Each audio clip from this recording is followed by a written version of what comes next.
Warm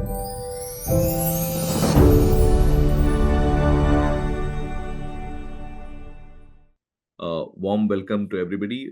It's a great afternoon with us. We have our pass out student of July 24 exam, Akshar, and Dr. Akshar now with an amazing score. Dr. Akshar, warm welcome and please introduce yourself. Thank you, sir. I'm Dr. Akshar. I did my MBBS from IHSM, which is in Bishkek, Kyrgyzstan. This was my first attempt. I cleared in my first attempt. And what was your score, Akshar? Kitna score kare aap? I got 228, sir. 228. Amazing, amazing. And Akshar, uh, first attempt and 228 is not a easy. It's a dream for many FMG students, right?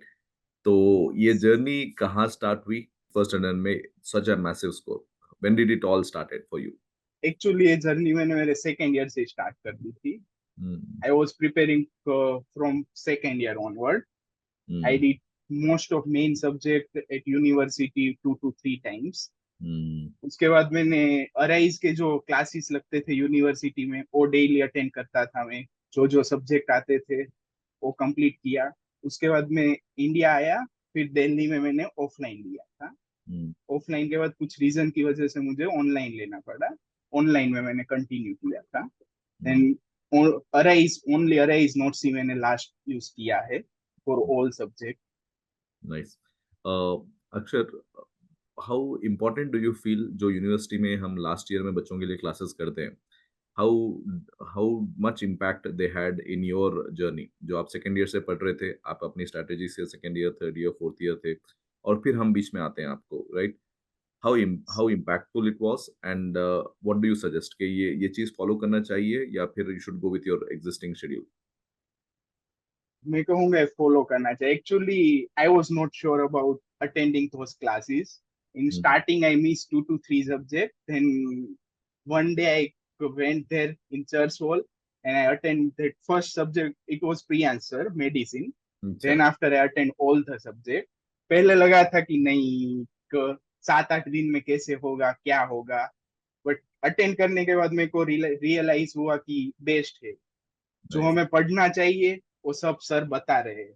और उससे concept भी clear हो रहे थे और face to face class करने से अच्छे से सब्जेक्ट समझ में आ रहा था. Nice, nice. एंड तो यूनिवर्सिटी लेवल पे जो क्लासेस होते हैं वो इम्पोर्टेंट होते हैं आपके फाउंडेशन के लिए. अगर आपको फर्स्ट अटेम्प्ट में क्लियर करना है तो यू आर टेलिंग के अर्ली स्टार्ट. और गुड थिंग है आप सेकेंड टू फोर्थ ईयर अपने कॉन्सेप्ट्स पे वर्क करें. ऐसा नहीं कि you waited for the final year to start and start studying. आप अपने कॉन्सेप्ट्स पे भी काम करते गए continuously. And that is the reason I feel that early start gives a huge advantage to get very good scores in the first attempt. And अभी तो internship भी अच्छी जगह पे मिलेगी और पसंदीदा जगह पे मिलेगी with such a good score. And really happy for you Akshar. And अक्षर, दिस प्रिपरेशन का स्ट्रैटेजी स्टार्ट हुआ है, क्या माइंडसेट लेके आपने अप्रोच किया फर्स्ट अटेम्प्ट को? फर्स्ट अटेम्प्ट में स्टार्टिंग मैंने किया था. एक्चुअली मेरा फर्स्ट मंथ पूरा वेस्ट गया था. मैं बीमार पड़ गया था. मेरे को घर वापस आना पड़ा था. पूरा फेब्रुआरी में मैंने स्टार्ट किया था. वो फेब्रुआरी पूरा वेस्ट गया था. फिर कोप अप करने के लिए मैं खुद से एक्स्ट्रा आवर्स में जो सब्जेक्ट कंप्लीट हो गए थे वो करता था. तो before the March I did all the subject from February. And I did one thing. Priyansh sir ने एक बात बोली थी, सब्जेक्ट पढ़ो बार बार पढ़ो. उस एक बार में टाइम देने की जगह बार बार पढ़ो. और वो चीज मैंने फॉलो की थी. वो बहुत हेल्प की. मैं कोई भी एक सब्जेक्ट कंप्लीट करने के विद इन 1 मंथ उसको रिवाइज कर लेता था. Nice. 1 मंथ से ज्यादा मैंने टाइम गैप नहीं दिया है कोई भी subject. Nice, nice. So multiple spaced revisions is something which is you're emphasizing on. अक्षर, अक्षर, टाइम कैसा मैनेज होता है? इतने क्लासेस चलते रहते हैं, इतना सारा सिलेबस भी कंप्लीट करना होता है, हार्डली 3-4 महीने लगते हैं. आप जब बोल रहे हो कि 1 महीने में जो सब्जेक्ट्स रिवीजन करना है, लाइक आप कैसा इसको हैंडल करते थे? एग्जैक्टली वो प्रैक्टिकल अप्रोच आप बता सकते हो बच्चों के लिए? Yes sir. एग्जैक्टली जैसे क्लास खत्म हुए थे यूजुअली 7-8 को खत्म हो जाते थे online classes. After that for same day का रिवीजन में कर लेता था with in 1 to 2 hours. Fast revision is important. stuck at one place will waste a lot of time. So bar bar revision करता था फास्टली. कोई भी topic या कोई भी लाइन पे मैं स्टक नहीं होता था. 2 to 3 आवर में मोस्टली मैं हाफ सब्जेक्ट कवर कर लेता था। नाइस। ओके, तो यू आर सेइंग कि भाई फास्ट रिवीजन रादर देन लेके एक सब्जेक्ट को लेके उसको आराम से एक-एक पेज पलटाने के बजाय multiple revisions rather than looking for multiple. The ideal revision, right? So multiple revisions was the yes. Strategy. Nice, nice.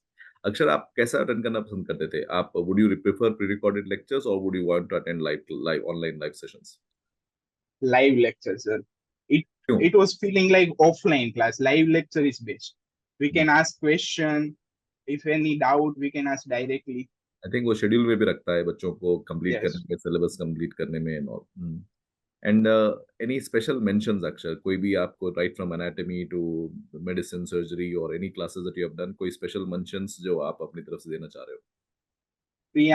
Pre-answer was one of the best faculty in India. I would say medicine.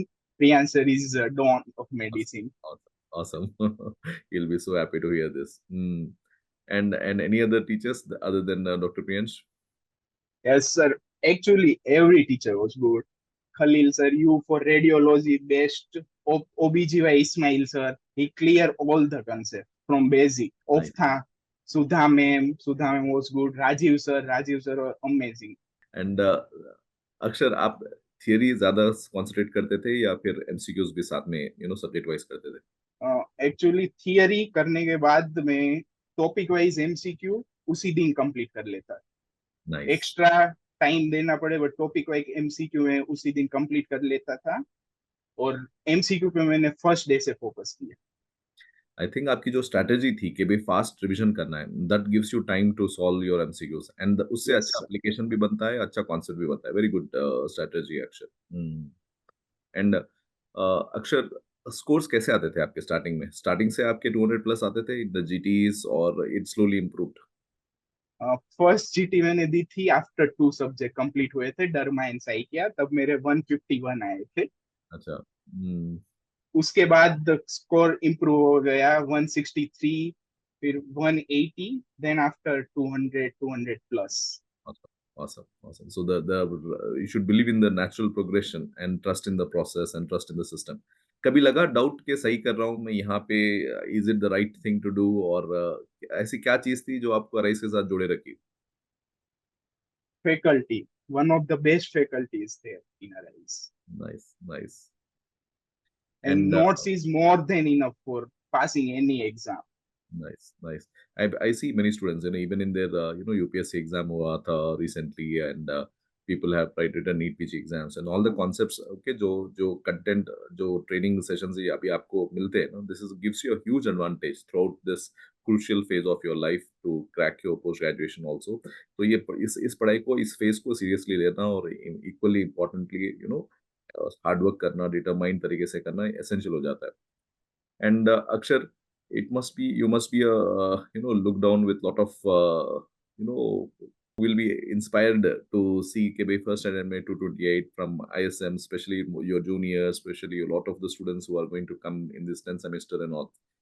आपकी honest advice उन लोग के लिए कि they also clear in the first attempt from something from your heart to tell them कि भाई ये चीजें करो, ये चीजें नहीं करना है, to see that they clear also like you in first attempt. Best advice मैं उनको देना चाहूंगा, जिस फेज में हो उधर से स्टार्ट करो। डोंट वेट फॉर कल करेंगे, परसों करेंगे, लास्ट ईयर में करेंगे। नॉलेज गेन करो, कंसेप्ट, रिवीजन, चीजें याद रखनी हो लास्ट 5 मंथ में याद रख सकते हैं, बट कंसेप्ट क्लियर है, इजी रहेगा, वो सब्जेक्ट बाद में करो। और एमसीक्यू फर्स्ट डे से करो। मेरे बहुत सारे दोस्तों ने 7-8 बार रिवीजन कर लिया था, बट गलती उनसे ये हुई, वो एमसीक्यू की प्रैक्टिस नहीं की।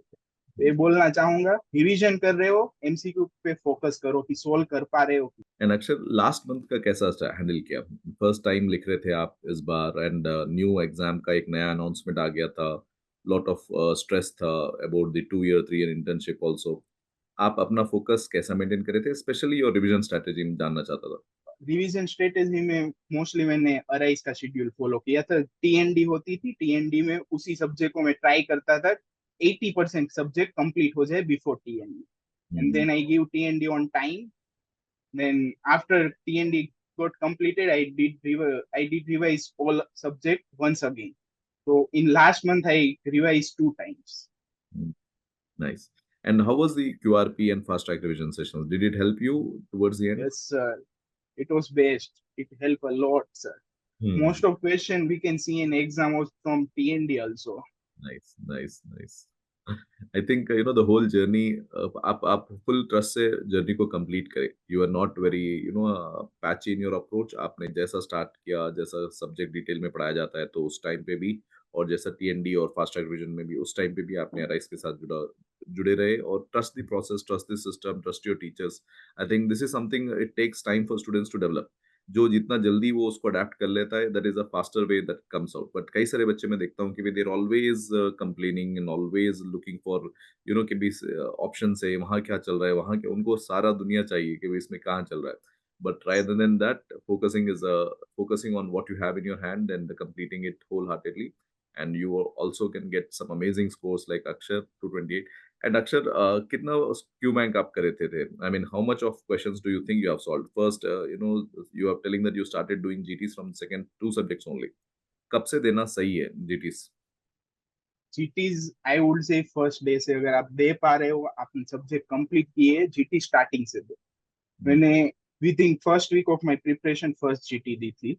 फिर after 2 week 3 week, then whenever I will get time I was giving GT. And अक्सर ये कॉमन क्वेश्चन है, बच्चे बोलते हैं कि सर हमने अटेंड किया है लास्ट ईयर आप लोग के पास, like we have in your church hall there lot of classes that we do very very proactively also हम करते हैं, और यहाँ पे आके ज्वाइन करना या फिर सिस्टम से जुड़े रहना कितना इंपॉर्टेंट आप समझते हो? आप भी जब आ रहे तो आपके 150 ऑलरेडी आ रहे थे, तो what do you feel and what do you suggest के खुद से करना बेटर रहेगा या फिर एक शेड्यूल लेके फॉलो करना यूजफुल रहेगा, as a very genuine opinion? Genuinely schedule लेके फॉलो करना बेटर है, क्योंकि मैं ऐसा था कि अगर शेड्यूल नहीं है तो मैं कर नहीं पाता था। So I decide to join Arise. Same faculty थी, सेम फैकल्टी से वापस करना, बार बार रिवाइज करना was better than changing faculty doing by self. So this actually work for you कि भी आप जानते थे कि भी आप कर लोगे, लेकिन फिर भी when you wanted very good scores 200 plus scores अगर आपको है, तो वही बोलता हूँ मैं बच्चों की भी, अगर आपको आता भी है तो वो एकदम शार्पनेस हो जाता है आपका, ये एक इंपॉर्टेंट एग्जाम है, ये कॉन्फिडेंस जो आता है इस फेज के बाद, ये आपको लाइफ लॉन्ग कैरी करेगा। This is something you will carry throughout your life. कि एफएमजी में मैंने 228 मार्क्स स्कोर किए थे, this gives you lot of confidence to pursue higher degrees, pursue important competitive exams, NEET PG हो गया या फिर अब्रॉड के एग्जाम्स हो गए, ये एक हमेशा एक आपके लिए बूस्ट रहेगा। And how important was the role of the family? I mean, आप बोल रहे थे कि मेरी तबीयत, आपकी फर्स्ट मंथ में तबीयत भी खराब थी, and you had come back to your home, how supportive was family? Family ने मेरा पूरा सपोर्ट किया है। मतलब मेरे को जब भी कुछ भी चीज की जरूरत थी, उन्होंने पूछा नहीं अब क्यों क्यों कर रहा है क्या। जब मैं वो बोलता था वो चीज मेरे को लाके दे देते थे। एक स्पेशल रूम मैंने ले लिया था, उधर ही मैं स्टडी करता था। उनको भी दिक्कत होती होगी बट उन्होंने मेरा पूरा सपोर्ट दिया था 5 month. And we will know it is a collective effort. I think the success belongs to your family, belongs to your yes sir. parents, dreams, and you have fulfilled them in the first attempt. And जो जो उम्मीद के साथ आपको बाहर भेजे थे, और आप जो आके अब इतना अच्छा स्कोर से आप जो खुशियां दे रहे हो, I think it is well deserved and we are very proud of you Akshar. And घर में भी सबको बधाइयाँ। घर में कितने भाई बहन है आप लोग, और कहाँ से आप प्रॉपरली? मेरा एक बड़ा भाई है और 2 बहनें हैं। मैं सबसे छोटा हूँ घर में। और अच्छा, मैं सूरत गुजरात से बिलोंग। नाइस, सूरत से हो आप, nice. And any special mention of your friends, classmates, or somebody whom you actually, helped you in this journey throughout your university? Yes, my two best friend doctor Abhishek Gupta and Pratyasha Paripurna, they help me a lot. Nice, whenever I feeling demotivated, I usually call them nice, and we talk, and then suddenly I will get energy. nice, nice. So even when you're scoring so much good, right, वो phase आता है naturally. And what was your strategy to overcome that? आप कैसे overcome करते थे? एक तो आप बोले कि एक गुड गुड सर्कल रहना इंपॉर्टेंट है। बच्चे बहुत आइसोलेट हो जाते हैं। मैंने देखा है कि बच्चे बिल्कुल खामोश हो जाते हैं, अपने पेरेंट्स से बात नहीं करते, अपने दोस्त से बात नहीं करते, एक शेल में चले जाते हैं। I feel it becomes actually more difficult if you keep yourself in such a kind of zone, कि एक सेटबैक के बाद पूरी तरह से आप डिटैच होके कोशिश करो, being very normal with it and being more naturally accepting. What is your advice? मैं बोलूंगा इस एग्जाम को स्ट्रेस की तरह मत लो, इसको एक लाइफस्टाइल बना दो। डेली रूटीन करते हो उसी तरह पढ़ो। कभी लो फील हो रहा है फैमिली से बात करो, 1-2 घंटा घूम लोगे, उससे ज्यादा फर्क नहीं पड़ेगा, उल्टा एनर्जी मिलेगी और आगे पढ़ने के लिए। True. Very, very, very well said, Akshar. Okay, so take it as a lifestyle, not something like a stress. I think that is some beautifully explained terms, Akshar. And it was wonderful interacting with you, and such a nice pleasure. And I wish you more success from the entire team of Arise, all the faculties of Arise. The kind of effort they have, done to see that all of you are successful. I really thank each member of the faculty for. We look at this kind of results. Okay, a student who trusts us in the journey and completes the journey, we want to see that he's happy with and really proud of you, Akshay. And stay blessed, and wishing you thank more you sir. success in life. Okay, thank you. Thank you so much. Take care.